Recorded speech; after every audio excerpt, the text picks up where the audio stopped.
ಸುಮ್ಮನೆ ಇರೋದು ಬಿಟ್ಬಿಟ್ಟು ಹೊಸ ಬಟ್ಟೆ ಐರನ್ ಮಾಡ್ತೀನಿ ಅಂತ ಹೋಗಿ ಬಟ್ಟೆ ಜೊತೆಗೆ ಬೆಡ್ಶೀಟ್ನು ಸುಟ್ಟಾಕ್ತೆ.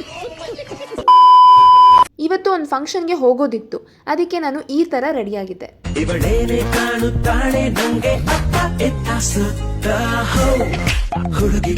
ಇವಳು ರೆಡಿ ಆದ್ಲ ಇಲ್ವಾ ಅಂತ ನೋಡ್ಕೊಬರೋಣ ಅಂತ ನಾನು ಅವ್ರ ಮನೆಗೆ ಹೋದ್ರೆ ಏನಂದ್ಲು ಗೊತ್ತಾ? ಚೈನು ನಮ್ಮಮ್ಮ ಚೈನ್ ಹಾಕ್ತಾರದು. ಇವತ್ತು ನಮ್ಮ ಅತ್ತೆ ಮಗಳು ಮನೆ ಗೃಹ ಪ್ರವೇಶ ಇತ್ತು ಅಂತ ನಾನು ಅಲ್ಲಿಗೆ ಹೋಗಿದ್ದೆ. ಮನೆ ಒಳಗಡೆ ಹೋಗಿದ ತಕ್ಷಣ ದೇವ್ರೆ ಇವತ್ತು ನನಗೆ ಜಾಸ್ತಿ ಊಟ ಮಾಡೋ ಥರ ಆಶೀರ್ವಾದ ಮಾಡಪ್ಪ ಅಂತ ಕೇಳ್ಕೊಂಡು ನಾನು ಹೋಗಿದ್ದು ಊಟಕ್ಕೆ. ಊಟ ಆದಮೇಲೆ ಎಲ್ಲರೂ ಬಂದೊಂದು ಕಡೆ ಕೂತ್ಕೊಂಡ್ವಿ. ಆವಾಗ ಇವಳು ನೋಡಿದ್ಮೇಲೆ ನಂಗೊಂದು ಸಾಂಗ್ ನೆನಪಾಯ್ತು. ಯಾವ್ದು ಗೊತ್ತಾ?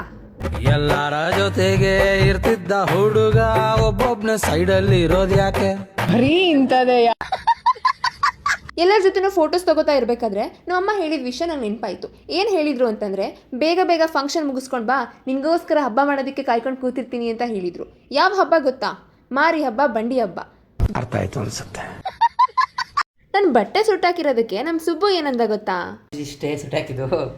ಅದಕ್ಕೆ ನಮ್ಮ ಅಜ್ಜಿ ಏನಂತು ಅಂದರೆ, ಕಿವಿಕಿ ತೋಡ್ತಾಳೆ ಆಗ್ತದೆ ಸರಿಯಾಗಿ ಆಗ್ತಾರೆ ನಡೀತಾರೆ ನಿಮ್ಮ ಅವಂತ ನಿಮ್ಮ ಅಪ್ಪಂತಕ್ಕೆ ಅಂತ ಅದು ಗೊತ್ತಾ? ನಮ್ಮ ಮನೇಲಿ ನಂಗೆ ಯಾರು ಏನೇ ಬೈದ್ರು ನಂಗೆ ಏನು ಅನ್ಸಲ್ಲ. ಯಾಕೆ ಹೇಳಿ? ಬೈಸ್ಕೊಂಡು ಅಭ್ಯಾಸ ಆಗೋಗ್ಬಿಟ್ಟೈತೆ. ನಮ್ಮಮ್ಮ ಯಾವಾಗಲೂ ಮಾಡೋ ಮಿಸ್ಟೇಕ್ ಏನೋ ಗೊತ್ತಾ? ನಾನು ಏನಾದರೂ ತಪ್ಪು ಮಾಡಿದ್ದಾಗ ಡೈರೆಕ್ಟಾಗಿ ನನ್ನ ಹತ್ರ ಬಂದು ಬೈಯುತ್ತೋ ಇಲ್ವೋ ಗೊತ್ತಿಲ್ಲ, ಆದರೆ ನನ್ನ ಫ್ರೆಂಡ್ಸ್ ಹತ್ರ ಹೇಳ್ಕೊಂಡು ಮಾತ್ರ ಖಂಡಿತವಾಗಿಯೂ ಬೈಯುತ್ತೆ.